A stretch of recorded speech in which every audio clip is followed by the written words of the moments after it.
오늘 말씀은 시편입니다. 시편 30편입니다. 시편 30편. 네, 시편 30편입니다.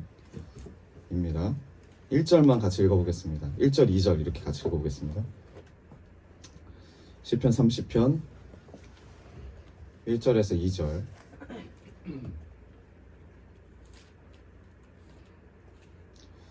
우리 한 목소리로 같이 읽겠습니다. 시작. 여호와여, 내가 주를 높일 것은 주께서 나를 끌어내사 내 원수로 하여금 나를 말미암아 기뻐하지 못하게 하심이니이다.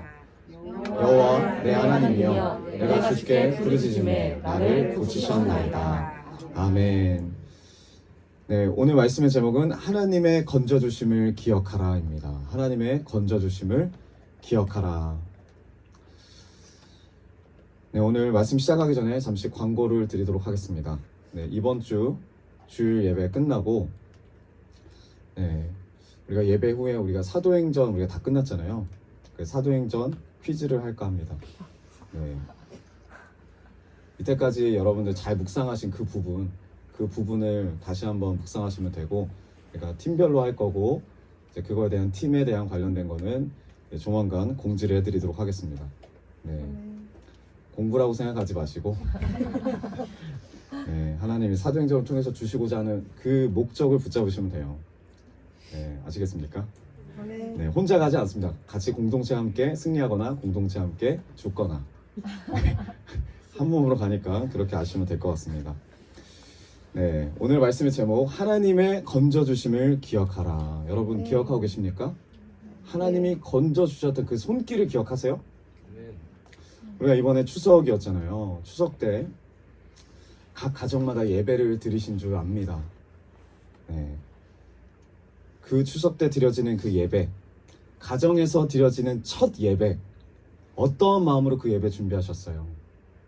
그 예배 드리실 때 얼마나 큰 은혜가 있으셨습니까? 얼마나 큰 감격이 있으셨습니까?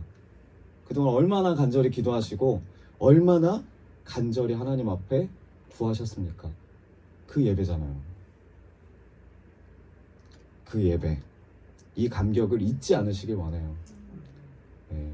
단순히 그 추석 때 드리는 예배가 아니라, 설날 때 드려지는 예배가 아니라 우리의 인생에서 수없이 많은 예배를 드렸지만 정말 하나님의 손을 잡는 예배, 하나님의 얼굴을 만나는 그 감격의 예배를 잊지 마십시오. 오늘 예배가, 오늘부터 다시 그 예배가 시작되길 원합니다. 오늘 이 시편을 우리가 말씀으로 보면 제목이 있습니다. 제목이 뭐라 써있죠?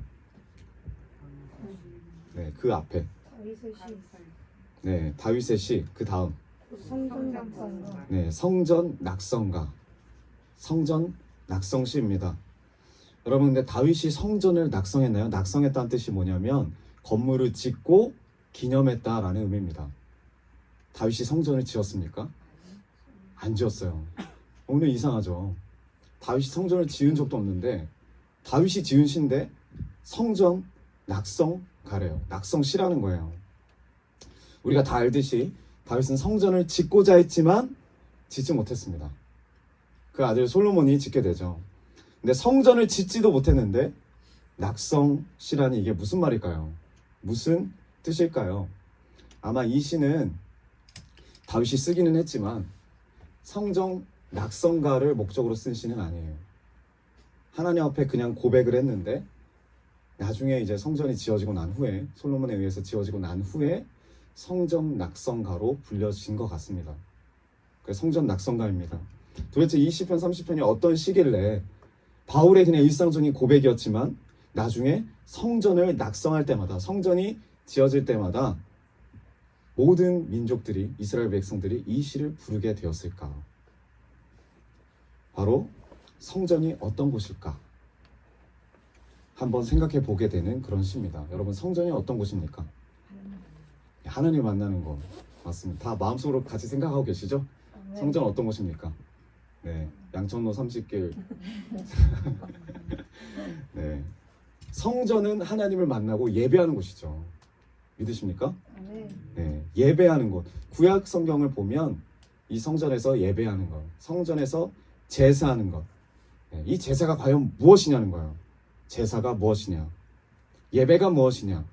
오늘 이 예배를 드리기 위해서 모르겠어요. 지금은 비가 오지 않지만 아까 비가 정말 많이 쏟아지더라고요. 분명히 비를 뚫고 오신 분이 계세요. 근데 비를 뚫고 오실 때 이런 마음이 들지 않으셨어요? 아, 오늘 신발이 다 젖네, 기분이 별로 좋지 않네, 유튜브로 드린다 할까, 아니면 뭐 누가 나를 좀 건져갔으면 좋겠다. 우리 다들 비를 뚫고 이 예배에 오셨잖아요. 예배한다는 게 뭘까요? 예배 드리러 다 왔습니다. 저도 예배 드리러 왔어요. 예배한다는 게 뭘까요? 여러분, 무엇을 하러 교회에 오신 겁니까? 예배한다는 건 아는데 예배하는 게 뭐냐는 거예요. 말씀을 들으러 오셨습니까? 기도하러 오셨습니까? 아니면 찬양 부르러 오셨습니까? 우리는 이 자리에 지금 왜 앉아있죠? 왜 예배 드리고 있죠? 예배 드린다는 게 뭘까요? 오늘 10편, 30편을 우리가 함께 깊이 좀 봤으면 좋겠습니다. 다윗이 어떤 마음으로 이 시를 썼는지. 예배하러 왔다는 게 뭘까? 뭐 하러 나는 이곳에 왔을까? 뭘 하면 이곳에 잘 왔다 갔다라는 이야기를 들을까? 오늘 30편 1절입니다. 1절 전반부입니다. 여호와여, 내가 주를 높일 것은, 내가 주님을 높입니다. 내가 주님을 높입니다. 여러분, 이게 예배잖아요. 1절부터 다윗이 고백해요. 주님, 내가 주님을 높입니다. 주님을 높이는 게 예배예요. 예배에 와서 나를 높이는 게 아니라 예수 그리스도를 높이는 게 예배입니다. 그러면 여러분, 여기서 또 우리가 한번 마음으로 질문을 해보셔야 돼요. 왜 나는 여기 와서 예배를 높일까? 아, 주님을 높이기 위해서입니다. 그럼 나는 왜 주님을 높일까? 바로 뒤에 나오죠. 후반절. 주께서 나를 끌어내사 내 원수로 하여금 나로 말미암아 기뻐하지 못하게 하심이니이다. 아멘. 왜 높인대요, 다윗은? 왜 나와서 예배드린대요? 네, 우리가 주일날 말씀이랑 이어지는 내용이에요. 우리가 구원한 겁니까? 우리는 어떻게 되는 존재라고요? 구원을 받은 존재예요. 구조를 받은 존재예요. 여기 똑같이 나와요. 뭐라고 나와요? 다윗의 고백이 내가 주님을 높입니다. 내가 주님을 예배합니다. 예배하는 이유는 주님께서 나를 끌어내셨기 때문에, 내가 나온 게 아니라 주님이 나를 끌어내셨기 때문에. 어디에서? 내 원수로 하여금 나로 말미암아 기뻐하지 못하게 하시기 위해서. 끌어냈다라는 말이 달라라는 말이에요. 달라. 히브리어로. 굉장히 중요한 말입니다. 여러분, 우리가 119 구조대 아시죠? 다. 네, 119 구조대. 어떤 사람이, 한번 상상을 해보세요. 생각을 해보세요. 어떤 사람이 밤에 가다가 싱크홀에 빠졌어요. 싱크홀이 뭔지 아시죠? 네. 싱크홀에 빠졌어요. 근데 그 깊은 싱크홀에 빠져서 그 사람이 밤새도록 고라니처럼 우는 거예요. 살려주세요. 살려주세요. 한번 소리 한번 내볼래요? 빠졌다. 싱크홀에. 어떻게 외칠 거예요? 살려주세요. 아, 절대 안 오죠. 어떻게? 빠졌다. 다음 날까지 있어야 되겠네요. 네. 빠졌다. 살려주세요. 네, 다 이렇게 못 듣겠네요. 네. 그러니까 살려달라, 살려주세요, 살려주세요 하고 막 외치고 있어요. 누가? 내가 그랬다고 생각해 보세요. 우리가. 그런데 밤새도록 울부짖는데 이제 119가 왔어요. 119 구조대가 와서 너무 깊은 거예요, 이 싱크홀이. 그래서 어떡합니까? 크레인을 가지고 와서 이제 그 침낭 같은 거를, 침대 같은 거를 내려가지고 이 우리를 끌어올리는 거예요. 이게, 이 의미가 달라요. 아주 깊은 곳, 도저히 내 힘으로는 빠져나올 수 없는 그곳에서 누군가의 도움을 받아서 나를 끌어올린다. 이게 달라의 원어 뜻이에요. 지금 이 단어를 다윗이 써요. 주님께서 내 힘으로는 도저히 나올 수 없고 도저히 극복할 수 없는 그 문제 가운데 나를 끌어내셨기 때문에 내가 주님을 높입니다. 이게 본문에 나오는 끌어내사라는 의미예요. 여러분 예배의 핵심이 어디 있습니까? 주님을 높이는 데 있어요. 주님을 높이는 데 있어요. 근데 중요한 거 왜 주님을 높이냐는 거예요. 왜 주님을 높입니까? 내 힘으로는 도저히 빠져나올 수 없는 나를 끌어내시는 그 가운데서 나를 끌어내시는 주님의 은혜를 다시 한번 내가 기억하고 감사하고 깨닫고 찬양하며 주님 앞에 예배하는 것. 예배가 뭐라고요? 한마디로 말하면 내가 얼마나 죄인인지를 기억하는 거예요.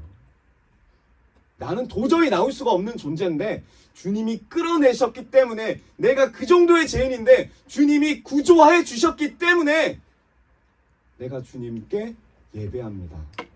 주님을 높입니다. 네, 여러분 우리가 교회 나와서 예배를 드리지만 예배 드릴 때 사실 별로 감사함이 없어요. 그쵸? 감사함이 없습니다. 감사함이 없어요. 저부터가 감사함이 없더라고요. 이 시설에 대한 감사함, 우리 공동체에 대한 감사함, 음식에 대한 감사함. 우리 음식 정말 잘 먹었잖아요, 그쵸? 그러다 국수로 바뀌었어요. 근데 저는 여기서 좀 더 이제 어떤 분들은 이제 감사함을 좀 느낄 줄 알았는데 국수도 잘 먹더라고요. 그 말이 뭐예요? 좋은 말일 것 같지만 우리가 감사함이 없다라는 거예요. 지금 카페도 얼마나 감사해요. 있는 거. 저 없어져 봐요. 근데 제가 생각할 때는 똑같을 것 같아요. 없으면 없는구나. 그럼 감사함이 없는 거예요. 우리가 지금 얼마나 정말 하나의 은혜로 편리하게 이렇게 유튜브로 또 봅니까? 말씀을 다시 듣잖아요. 이게 얼마나 감사한 거예요. 감사함이 없다라는 거예요. 여러분 여기 뒤에 음향시설 보십시오. 미국에 오셨던 목사님이 아주 극찬을 하셨던 음향시설. 네, 너무 좋다 음향시설은. 이 방음시설을 보십시오. 오는 모든 분들이 깜짝깜짝 놀래요. 어떻게 이렇게 방음이 잘 되냐. 서로 한복판에서. 기도를 해도 밖에서도 안 들려요. 그걸 목적으로 만들었기 때문에. 네. 기도 시설도 얼마나 끝내줍니까? 거기다가 플러스 우리 찬양팀 보십시오. 네. 있을 거 다 있습니다 우리 교회. 베이스, 드럼, 피아노, 기타, 찬양 인도자도 보십시오. 네, 인도자도 2명이나 있고 앞으로 잠재적인 인도자분들도 많아요. 얼마나 큰 은혜가 있어요 우리 교회. 그쵸? 저부터가 감사함이 없더라고요. 저부터가 무슨 문제가 생기면 그 문제에 딱 쌓여가지고 주님 너무 힘들어요. 왜 나는 이거밖에 안 될까요? 왜 우리가 감사함이 없을까요? 왜 우리는 교회에 와서 그렇게 따지고 왜 문제가 많은지, 왜 그렇게 못마땅한지, 어제는 뭐 어떻고 저 사람은 뭐 어떻고 이 사건은 어떻고, 뭐가 없는 거예요? 감사함이 없는 거더라고요. 저부터가. 힘든 일이 있으면 그 힘든 일에 먹혀버리고 주님이 이때까지 주셨던 그 감사함이 하나도 없어요. 감사할 거리가 없습니까? 아니요. 감사할 거리는 많아요. 우리 주변에 얼마나 많은지 몰라요. 감사할 거리는. 근데 감사하지 못하는 이유는 내가 얼마나 큰 죄인인지를 기억하지 못하니까. 나를 잊어버리니까. 내가 지금 하나님 앞에 나와서 예배 드릴 수 있는 사람입니까? 한번 생각해 보세요. 내가 용서받을 수 있는 사람입니까? 하나님이 나를 받아주신다? 이게 얼마나 큰 사건이었어요. 우리에게. 남들은 뭐 아무것도 아니라고 해도 내 자신에게는 하나님이 나를 받아주셔서 내가 지금 이 자리에 있다는 그 사실 자체가 얼마나 큰 은혜인지 몰라요. 우리의 성과를 안다면, 우리의 성격을 안다면, 우리의 죄성을 안다면, 근데 그게 얼마나 큰 은혜인지를 잊어버려요. 이 예배 가운데 그 잊어버리는 그 순간 예배 드리는 게 지루해집니다. 그런 분들은 잠을 잘 자요. 네, 여러분 하나님의 역사를 기억하십시오. 여기 계신 한 분 한 분들이 다 하나님의 역사가 있는 줄 알아요. 그냥 오지 않았어요. 다 하나님 좀 반항해보고 나가보려고 했다가 거기서 한번 깨지고 또 나가보려고 했다가 또 깨지고 그 과정 가운데 하나님 만나 주심이 있고 하나님의 역사하심이 있고 눈물로 돌아온 우리들의 그 기억들. 근데 우리가 이걸 잊어요. 우리가. 근데 놀라운 거는 우리 주변은 다 알아요. 나보다 더 잘 알아요. 주님 다음으로 더 잘 아는 것 같아요. 가족들도 그렇고. 누구만 몰라요? 나만 몰라요. 나만 몰라요. 모르면 이 예배 가운데 딴 생각하게 돼요. 이 예배 가운데 하나님 앞에 집중하지 못해요. 예배란 뭐냐? 결국 우리가 용서받은 것, 우리가 구원받은 것, 이것을 다시 한번 깨닫는 거예요. 하나님 앞에서 내가 이런 존재였는데 내가 주님의 은혜로 이 깊은 곳에서 끌려 나오는 존재가 되었다. 얼마나 감사합니까? 이걸 깨닫는 시간이에요. 그래서 죄가 크면 클수록 어때요? 감사함이 크죠. 감사함이 커요. 내가 더 깊은 데서 건짐을 받을수록 더 감사함이 커요. 그렇지만 그렇게 되는 건, 그렇다고 내가 더 죄를 짓는 건 어리석은 거죠. 바울이 말하잖아요. 어리석다고.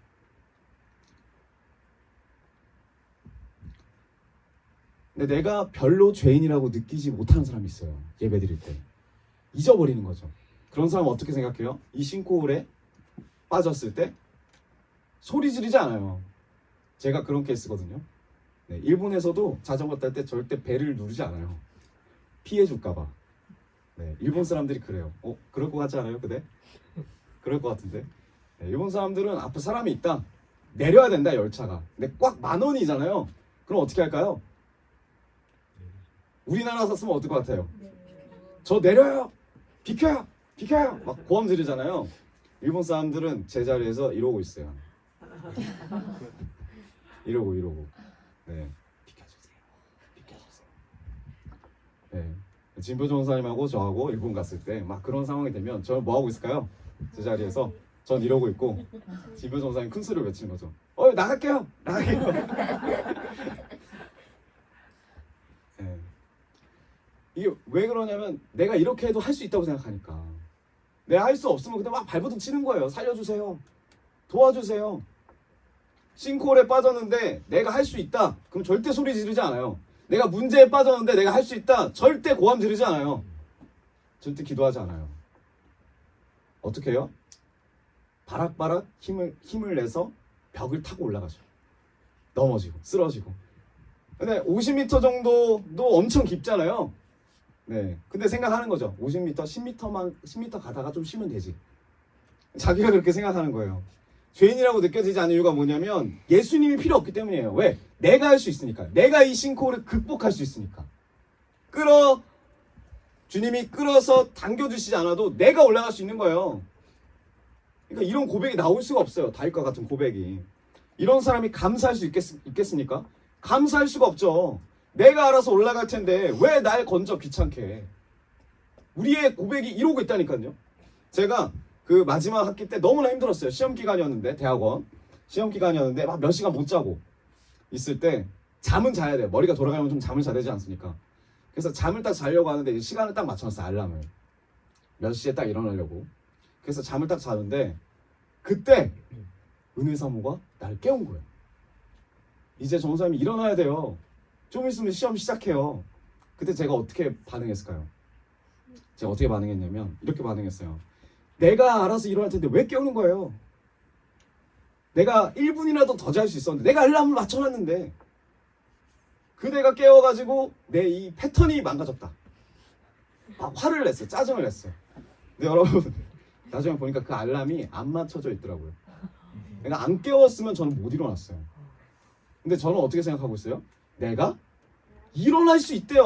못 일어났죠. 나는 그냥 끝났어. 대하고. 근데 깨워줬기 때문에 그게 얼마나 은혜예요.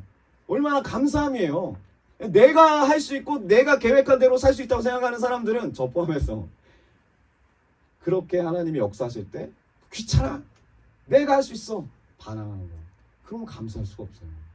감사할 수가 없어요. 여러분 우리가 한 바다에 빠졌다고 생각해 봅시다. 한 300m 지하로 빠졌다고 생각해 보세요. 우린 다 같이 소리 지르겠죠. 아까처럼. 네. 그러다가 이제 상어가 오겠죠. 물고기 밥이 되겠고. 네. 한 300m, 400m 올라올 수 있어요? 물론 가만히 있으면 뜨잖아요. 근데 300m, 400m도 어려워요. 올라오긴 솔직히. 근데 우리가 생각할 수 있어요. 이 정도는 좀 올라갈 수 있지 않을까? 어차피 부력도 있고 좀 올라가지 않을까? 그런데 1000m였다고 생각해 봅시다. 1000m, 1km죠. 1km 바닥에서 올라간다고 생각해 보세요. 우리 인생이 그 바닥이에요. 우리 다 지하에서 시작했잖아요. 그래서 우리가 7호 교회였지 않습니까? 1000m 그 바닥에서 올라간다고 생각해 보세요. 올라갈 수 있어요? 없죠. 여러분 그 타이타닉이 아시죠? 타이타닉이 지금 가라앉은 그 깊이가 몇 미터 정도 혹시 들어보셨습니까? 아무도 안 들어보셨죠? 정말 잘 알고 계시네요. 네. 3,800m예요. 3,800m. 가늠이 잘 안 올 텐데 3,800m. 엄청 깊어요. 엄청 깊어요. 여러분 우리 여기 그 신안빌라에서 저쪽 농협까지가 800m예요. 농협 어디냐면 이제 상우 형제네 집 뒤에 있는 농협. 한 850m 돼요. 3,800m는 아마 김포공항 넘어서까지지 않을까. 네. 근데 여러분 얼마 전에 뉴스를 봤죠. 그 잠수함 함정이 타이타닉호를 그 여행이라기보다도 이게 이제 한 5명 정도 타는 잠수함 타이타닉호 이렇게 내려가가지고 아래서 이제 그걸 하다가 관광을 하다가 실종이 됐죠. 네. 그 5명이 누구였어요? 혹시 아십니까? 그 억망장자가 탔었고 그 억망장자 아들도 탔었고 19살. 네, 그리고 그 잠수함을 이제 사업하는 CEO도 탔었고 그 사람도 돈 엄청 많아요. 돈 많은 사람들 한 4명 탔어요. 운전하는 사람 1명에다가. 근데 한 2km, 3km, 2000m에 3000m 정도에서 통신이 두절됐대요. 그래서 전 세계적으로 난리가 났었거든요. 막 뉴스 나오고 이 사람들 연락이 안 된다, 뭐 골든타임이 지나간다. 근데 그 잠수함이 1300m가 됐을 때 내려갔을 때 버틸 수 있는 그 시험을 통과했대요. 그 이상까지는 안 하고 1300m 딱 내려갔을 때 그때 이제 그 뭐라 그러죠? 이렇게 압력이라고 그러죠. 눌려지는 압력이 어느 정도 되냐면 4200톤이래요. 1300m가. 근데 타이타닉호가 어디에 있다고요? 3800m. 근데 결과적으로 이들이 발견이 계속 안 됐죠. 돈이 엄청 많았대요. 이 사람들이. 그 안에서 이들이 갇혀있을 때 바라는 게 뭐였을까요? 무엇을 기도했을까요? 뭘 기도할 것 같아요? 건져달라고. 그렇죠? 왜죠? 우리가 나올 수가 없으니까. 얼마나 간절히 기도했겠어요. 여러분 3,800m, 3.8km 지하에서 고함이랑 고함을 다질러도 들리지가 않아요. 우리의 힘으로는 절대 할 수가 없는 그 시점에 누군가가 나를 끌어줬으면 하는 바람이 얼마나 강했을까요? 우리가 그런 자들이었다 이거예요. 우리의 죄악 가운데, 우리의 문제 가운데 누군가가 하나님이 나를 끌어주길 원합니다. 달라 해주길 원합니다. 이 죄악에서 나를 건져주길 원합니다. 근데 결국 그 잠수함은 내파됐어요. 압력에 의해서 완전 찌부돼서 다 죽었습니다. 근데 그 압력이 나중에 다 건져 올렸거든요. 찌부됐을 때 무게가 몇 톤이었냐? 7,300톤이래요. 여러분 이 무게가 가늠이 안 되죠? 이게 무게가 어느 무게냐면 에펠탑 무게예요. 파리 가보신 분들은 알 거예요. 에펠탑이 얼마나 큰지. 그 에펠탑이 모서리로 나를 누르고 있는 거예요. 여러분 이 1000m, 3800m 떨어진 순간 어떤 목숨이에요? 죽은 목숨이죠. 죽은 목숨이에요. 근데 그런 위기 가운데 하나님이 어떻게 해주셨대요? 끌어내 주셨대요. 끌어내 주셨대요. 그러면 그때부터 그 사람은 어떻게 살까요? 끌어내 주셨다면 어떻게 살까요? 나를 끌어내 주신 그 하나님께 평생 영광 돌리면서 예배 드리면서 그분을 높여드리면서 살겠죠. 그 억만금이 다 있어도 다 날라갔는데. 우리가 하나님께 이렇게 구원을 받았는데, 이렇게 내 죄를 용서함을 받았는데, 여러분 내가 구원받았다는 거 잊어버리잖아요. 이 은혜를 우리가 잊어버린 거예요. 3800m에서 끌어올려준 이 은혜를, 죽을 수밖에 없는 우리의 은혜를, 이 은혜를 잊어버린 거예요. 근데 우리가 구원받았다라는 것만 생각하면 안 돼요. 나를 위해서, 내가 구원받기 위해서 주님이 나를 끌어올리시기 위해서 어떠한 대가를 치르셨는지를 우리가 기억해야 돼요. 어떠한 대가를 치르셨느냐? 그게 뭐예요? 예수님이 십자가에 못 박혀서 죽으신 거예요. 예수님이. 하나님이신 그분이 이 땅에 내려오셔서 인간으로 살아가신 것만으로도 너무나 큰 형벌이죠. 신이 인간의 몸으로 이 땅에 살아 지낸다는 자체가 너무나 큰 형벌이에요. 근데 그분이 거기로 끝나는 게 아니라 채찍을 맞고 가시면류관을 쓰고 물과 피를 다 쏟고 십자가에서 죽으셨다는 거예요. 그게 대가예요. 우리를 구원하신, 끌어올리신 대가예요. 이게 뭘 말하는 거죠? 내 죄가 얼마나 심각한지가 보여지는 거예요. 내 죄가 얼마나 심각한지. 내가 그런 죄인이었다. 예수님의 십자가 지심이 없었다면 나는 죽어요. 그 3800m 밑에서 찌부돼서 죽어야 돼요. 에펠탑 깔아. 내 어떤 이 문제가 에펠탑보다 너무 커요. 여기 깔려서 그냥 죽어야 돼요. 근데 이 죄의 심각성을, 이 형벌 앞에서 우리를, 나를 오늘 본문처럼 그렇게 끌어내 주신 하나님의 은혜가 아니었으면 우리 이 자리에 있을 수가 없어요. 예배 드릴 수가 없어요. 근데 우리가 감사함이 없어요. 우리가 도저히 그 은혜가 없으면 살 수 없고 도저히 예배할 수 없는 존재라는 것을 우리가 다시 한번 기억하길 원합니다. 간절하게 주님을 부르던 그때, 간절하게 우리 가정 안에서 예배 드리길 원한다고 생각했던 그 마음 잊지 마십시오. 그래서 가장 큰 복이 뭐냐? 가장 큰 복, 그게 바로 주님께 피하는 거예요. 주님께 피하는 거예요. 그게 가장 큰 복이에요. 내 힘으로는 할 수 없습니다. 주님께서 구조해 주셔야 됩니다. 주님이 나를 끌어올려 주셔야 됩니다. 그러니까 주님께 피한다는 게 주님을 의지하는 거죠. 근데 여러분, 문제가 있어요. 문제가 뭐냐면 주님께 피하는 게 가장 큰 복이에요. 우리가 그걸 알아요. 근데 주님께 피할 능력이 우리에게 없어요. 능력이 없어요. 그래서 주님께 피할 능력이 없는 우리를 하나님은 어떻게 하십니까? 친히 끌어내셔서, 친히 죄 가운데 죽음 가운데 죽은 자처럼 사는 우리를 끌어내셔서 하나님께서 피할 수 있도록 도우셨다는 거예요. 그게 바로 복음이에요. 예수 그리스도예요. 이게 우리를 위해서 치러진 대가예요. 너무너무나 큰 대가예요. 너무 귀한 대가예요. 우리는 우리 스스로도 하나님께 피할 수 없는 존재예요. 그것조차도 하나님이 해주셨다는 거예요. 오늘 시편 30편에 말씀하시고 있는 이 의미가 하나님의 은혜예요.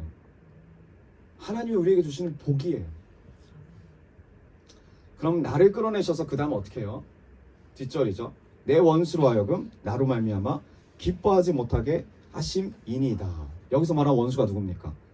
죽음일 수도 있고, 사망일 수도 있고, 질병일 수도 있고, 어떤 큰 문제일 수도 있고, 아니면 진짜 나의 원수, 적일 수도 있고. 근데 이 모든 것들이 다 내가 어떻게 되길 원하냐면 내가 잘못되길 바랍니다. 내가 잘못되길 원해요. 네가 하나님 믿는다고? 네가 예수님 믿는다고? 네가 교회 다닌다고? 예수님 믿어서 내가 얼마나 잘 되는지 보겠다. 너가 그렇게 잘났냐 한번 보자.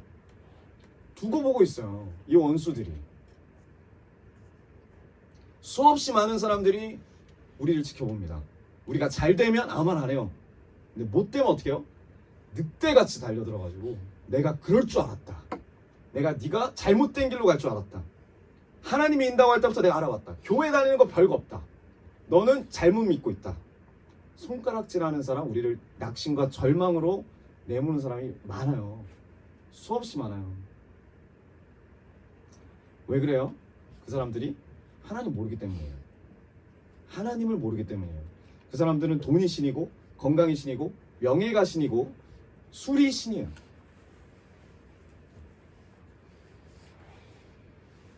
그렇기 때문에 우리가 그분들에게 하나님을 믿는다라고 이야기를 할 때 하는 그 순간부터 어떻게 되냐, 우리는 그냥 적이 되는 거예요. 싸울 수밖에 없어요. 여러분, 이 시대 가운데 내가 예수님을 전하면서 좋게 좋게 해결하겠다라고 말하는 것 자체가 그건 말도 안 되는 거더라고요. 예수님을 전하는 그 즉시 그 안에 있는 영적인 부분이 반응해요.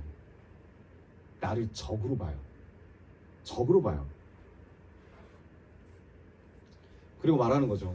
지가 뭐가 잘났다고 나에게 전도를 하냐. 네가 뭐가 잘났다고 우리랑 안 노냐. 왜 우리랑 술 안 먹냐. 왜 우리랑 안 섞이고 왜 우리랑 안 어울리냐. 네가 뭐가 잘났다고. 너 한 번 잘못되면 두고 보자. 우리의 가족들, 우리의 친척들 다 우리의 적이 될 수 있어요. 근데 이러한 적들이 오늘 20편에 다윗에게도 너무너무 많았어요. 바울에게는 말할 것도 없이 많았고 우리에게도 마찬가지예요. 우리도 얼마나 적이 많아요. 우리를 적으로 여기는 사람이 많아요. 근데 특징이 뭐냐면 겉으로는 웃고 있어요. 그런데 속으로는 어떻게 해요? 지켜보고 있다는 거예요. 내가 지켜보고 있어. 늑대같이 준비하고 있다는 거예요. 우리의 틈을 노래, 틈을.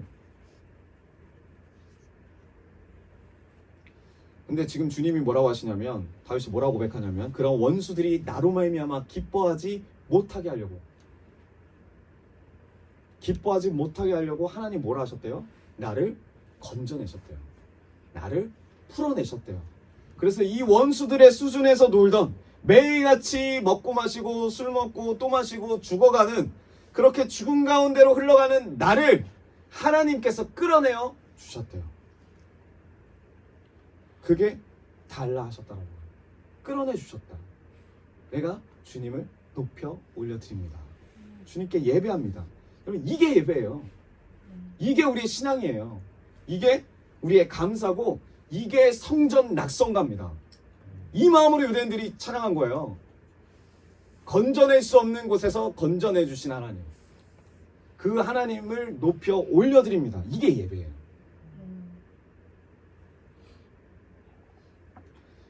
여러분, 그래서 우리가 예배 올 때마다 어떤 생각을 가져야겠습니까?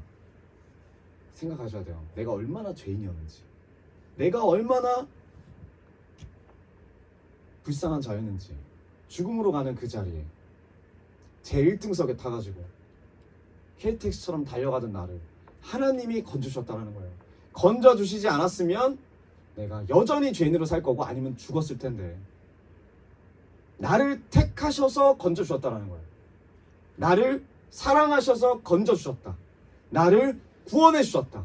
그걸 다시 한번 깨달으면서 이 예배 자리에 나오시는 거예요. 예배를 통하여서 오 주님 감사합니다. 내가 주님 아니었으면 여기 있지도 못할 사람인데 주님이 나를 건져주셨네요. 주님이 나를 끌어내 주셨네요. 저를 주님께 피하게 하신 하나님 감사합니다. 이 마음으로 하나님 앞에 나와서 열정적으로 기쁨으로 예배해야 되는 거예요. 이게 예배입니다. 이게 예배예요. 이 예배의 마음이 다 있었어요. 우리에게 눈물을 흘리면서 주님을 찾던 시절이 다 있었어요. 근데 내가 죄인인 것을 잊어버리는 그 순간 예배에 대한 마음이 사라져요. 잊어버려요. 여러분, 얼마나 기쁨으로 예배드리고 있습니까? 이 다윗이 그러면 얼마나 기쁨으로 예배를 드리고 있는지 우리 한번 보기 원해요. 11절입니다. 아주 유명한 구절이죠. 이거는 찬양에도 많이 나와요. 자, 11절, 30장 11절 우리 한 목소리 읽겠습니다. 시작. 주께서 나의 슬픔을 변하여 내게 신이 되게 하시며 나의 배에서 돋기고 기쁨으로 띄우셨나이다. 아멘. 네, 어떤 찬양이 떠오르시죠? 내가 생각했던 거랑 다른 건데요, 지금. 네, 어떤 찬양이 떠오르십니까? 이 찬양, 이 가사를 딱 봤을 때. 네, 그거죠. 나의 슬픔이 네, 주가 기쁨으로. 네, 그겁니다. 그거. 그 찬양이에요. 그 찬양. 이 시편 가사가 그 찬양이에요. 네, 어떻게 해요? 나의 슬픔을 주님께서 춤이 되게 하신다. 나의 슬픔, 나의 괴로움, 죽음을 향해 달려가는 나의 발걸음을 주님께서 바꿔주셨대요. 이 다윗의 고백이에요. 나를 끌어내 주심으로 인해서 이제는 춤을 추고 내가 주님을 찬양한다는 거예요.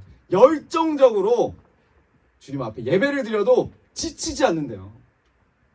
다윗이 이런 사람이었어요.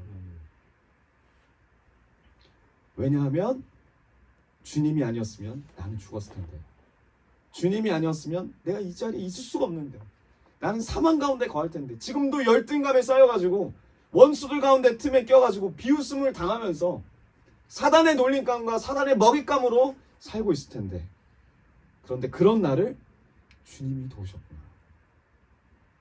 내 슬픔이 변해서 춤이 되게 하시고 사망에 있던 나에게 베옷을 벗겨주시고 기쁨으로 띠를 띄우게 하셔서 늘 기쁨 충만함으로 주님 앞에 찬양하게 하시는구나. 너무너무나 감사와 기쁨으로 주님 앞에 찬양을 부르고 있는 거예요. 다윗이. 그래서 12절에 더 고백합니다. 이는 잠잠하지 아니하고, 잠잠할 수가 없어요. 잠잠할 수가 없는 이유가 뭐예요? 영원히 주님께 감사합니다. 나를 구원하신 주님 찬양합니다. 나를 살려주신 주님 사랑합니다. 영원히 주님을 사랑합니다. 잠잠하지 아니하고 영광으로 주를 찬송하게 하심이니 여호와 나의 하나님이여 내가 주께 영원히 영원히 감사하리이다. 아멘. 여러분, 매일매일의 삶이 감격이고 기쁨이 돼요. 왜요? 나를 용서하셨어요. 내가 이렇게 하나님 앞에 죄인이고 사망 가운데 빠진 자인데 주님께서 나를 피하게 하시고 복을 받게 하셨고 지금 오늘 이 예배 자리로 불러주셨어요. 주님이 시작부터 끝까지 다 하셨어요. 나를 구원하신 하나님이 너무나 귀하니까 가만히 있을 수가 없어요. 잠잠히 있을 수가 없어요. 여러분, 우리가 신앙생활 이렇게 하기 원해요. 신앙생활 이렇게 하기 원합니다.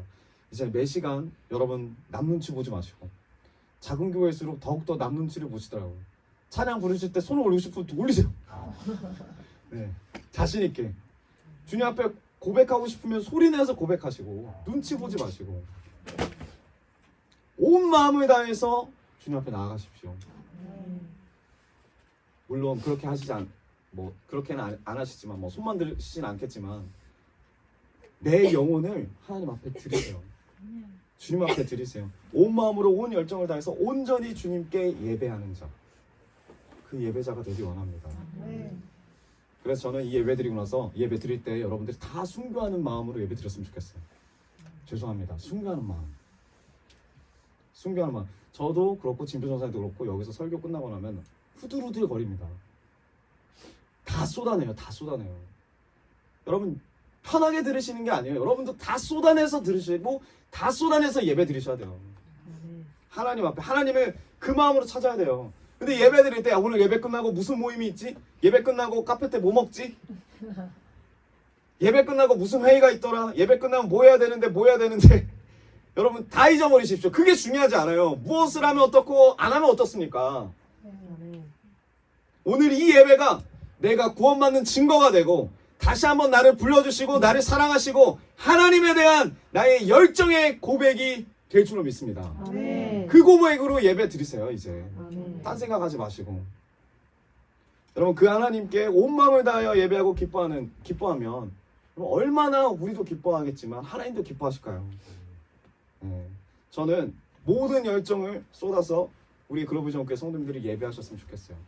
모든 열정을 쏟아서 감격하셨으면 좋겠어요. 감사하셨으면 좋겠습니다. 순교할 작정으로 그렇게 예배하십시오. 이번에 보니까 추석 때 영화가 하나 떴더라고요. 저는 보진 않았는데 그 마라톤 관련된 영화. 네, 저는 내용은 잘 모릅니다. 근데 이 말씀을 준비하면서 딱 그 화면이 그 포스터가 생각이 나면서 이런 생각이 들더라고요. 마라톤이 몇 킬로죠? 42.19. 42.195km. 네, 맞습니다. 근데 이 41.195km를 이 마라톤 선수들이 예전에 들었는데 어느 정도로 달리냐면 진짜 순교할 각오로 달린대요. 저는 100m에 제일 빨리 나온 게 18초였거든요. 네, 그 초등학교 1학년 때 재봤습니다. 근데 18초였는데 이 사람들은 거의 그 10초대로 달린대요. 10초, 11초 대 마라톤 선수가. 여러분 우리나라에서 그 단거리 100m 막 이런 거 신기록이 10초대예요. 100m 신기록이 10초대예요. 우리나라 사람이. 근데 마라톤 하는 사람들이 10초, 12초대로 달려요. 42.195km를. 목숨을 걸고 달리는 거죠. 근데 이 마라톤이라는 것 자체가 어떻게 시작됐습니까? 전쟁에서 승리한 그 소식을, 이 기쁜 소식을 우리 국민들에게 하루 쉬었다 전해줘도 됐을 텐데 그 기쁜 소식을 자기 목숨을 걸고 전하고 싶다는 거예요. 그래서 42.195km를 그때 당시에 뛰어왔다는 거죠. 한 번도 안 쉬고. 그래 그 소식을 전하고 어떻게 돼요? 그 사람이 죽어요. 그래서 그걸 기념해서 마지막으로는 이제 마라톤을 하는 거예요. 운동을. 근데 여러분 한번 생각해 보세요. 결승점을 통과했어요. 우리가 마라톤을 하는데 누굴 보는데 이번 아시안 게임에서 뭐 아직 하진 않았지만 마라톤을 막 통과했어요. 그런데 들어오자마자 막 눈물 콧물 다 흘리면서 막 울어요. 결승점 딱 통과하고 나서. 그러면 1등으로 들어와가지고 그럼 우리가 그 모습을 보면 어떤 마음이 들어요? 너무나 감격스럽죠. 너무나 아름답죠. 그런데 결승점 통과, 어떤 사람이 결승점 딱 통과하는데 그 사람 1등으로 들어왔는데 인터뷰를 바로 하면서 뭐 이거 아무것도 아니에요. 껌이었어요. 아마 웃으면서 해맑게 저기 물 좀 갖다 주세요. 주스 좀 갖다 주세요. 막 쭉쭉 빨대 빨면서 이야기하면 우리 마음에 어떤 마음이 들어요? 와, 저 사람 정말 대단하다는 생각이 듭니까? 아니요. 야, 저렇게 힘이 남을 정도면 저 정도의 여력이 있으면 더 빨리 뛰지 그래. 그러면 기록이 더 단축될 거 아니에요. 최선을 다하지 않았다라는 게 마음이 온다는 거예요. 최선을 다한 사람은 마라톤 결승점을 딱 끝나면 죽어야 돼요. 진짜 그 마라톤 경주했던 사람처럼, 병사처럼 죽어야 돼요. 우리가 이 예배를 정말 순교한 마음으로 최선을 다해서 우리의 모든 목소리와 모든 마음과 온 마음을 다해서 전심을 다해서 주님 앞에 예배드렸다면 예배 드리고 난 다음엔 여러분 다 죽어야 돼요. 다리가 후두루두 되셔야 돼요. 다 같이 일어나서 예배를 드려야 됩니까? 예배 끝날 때까지. 전력을 다하는 자, 전심을 다하는 자, 다 쏟아내는 거예요. 다 쏟아내는 거예요. 그게 예배예요. 우리가 한 마음이 돼서 하나님 앞에 다 쏟아내는 거예요. 근데 여러분 그렇게 해도 모자라요. 다 쏟아내도 모자라요. 하나님이 보시기에는 모자라고 우리가 봤을 때도 모자라요. 왜? 너무나 크니까. 주님이 나를 끌어내신 은혜가 너무나 크니까 내가 최선을 다해도 그걸로 부족해요. 그걸로 모자라요. 그래서 예배는 드려도 모자라요. 오바라는 게 없어요. 예배는 모자라요. 모자랍니다. 그래서 이 앞에 보면은 다윗이 예배를 어떻게 드리냐면 폭풍 가운데 드려요. 폭풍 가운데 하나님을 찬양하고 폭풍 가운데 하나님 앞에 기도해요. 비가 몰아치고 천둥이 몰아쳐도 하나님 앞에 기쁨으로 예배해요. 왜요? 비가 아무리 많이 와도 하나님의 사랑이 더 커요. 하나님이 나를 건져주신 은혜가 커요. 천둥이 아무리 쳐서 나를 죽인다고 할지라도 하나님이 나를 살려주신 은혜가 너무 커요. 이 모든 것을 다 극복하는 거예요. 그래서 예배 드릴 수 있는 거예요. 다윗이. 여러분 우리의 예배는 어떻습니까? 이런 멀쩡한 예배당에서 얼마나 귀한 예배당입니까? 정말 훌륭한 예배 요소를 가지고 아까도 말씀드렸듯이 훌륭한 찬양단 교만해지면 안 됩니다. 네. 네. 최선을 다해서 전력을 다해서 좋은 찬양단, 좋은 예배자, 좋은 스태프들 우리가 이러한 우리를 도와주는 여러 예배 문화 가운데 이렇게 정말 안락하고 편안하게 예배를 드리고 있습니다. 그런데 우리는 과연 우리의 마음이 어떠냐는 거예요. 우리 예배가 폭풍 가운데 드려진 예배가 되기 원해요. 네, 이 마라톤과 같이 목숨을 거는 예배가 되기 원해요. 하나님을 바라보고 더 전심으로 드려지는 예배가 되기 원합니다. 오늘 말씀의 결론을 맺기 원합니다. 여러분 이 시편 30편이 다윗의 시입니다. 다윗이 지었어요. 근데 이게 나중에 낙성가가 되었어요. 성전을 지을 때마다 여러 번 파쇄되고 다시 지을 때마다 불려지는 그런 낙성가였습니다. 어떤 마음으로 이스라엘 백성들이 이 성전을 짓고 나서 이 시를 불렀을까요? 주님이 나를 끌어주셨기 때문에 나는 주님을 높입니다. 주님은 영광 받으시고 주님은 예배 받으실 분입니다. 우리는 주님에 의해서 구원받은 자들입니다. 주님에 의해서 구원받은 백성입니다. 그 감사함을 기억하는 예배가 되기 원합니다. 그 마음으로 이 성전 때 이 예배의 마음으로 이 시편을 낙성가로 부르게 됩니다. 여러분 온 마음으로 예배하십시오. 온 마음으로 예배하십시오. 기쁘시게 찬양하시고 주님의 이름을 전하고 그 이름 때문에 참을 수 없는 행복을 느끼기를 우리가 원해요. 네, 그렇게 주님을 찬양할 때 하나님께서 우리와 함께 하시고 우리를 통해서 높임 받으시는 거룩한 예배자로 우리를 세워줄 줄 믿습니다. 아멘. 우리 그러한 마음으로 이 시간 주님 앞에 찬양하기 원합니다.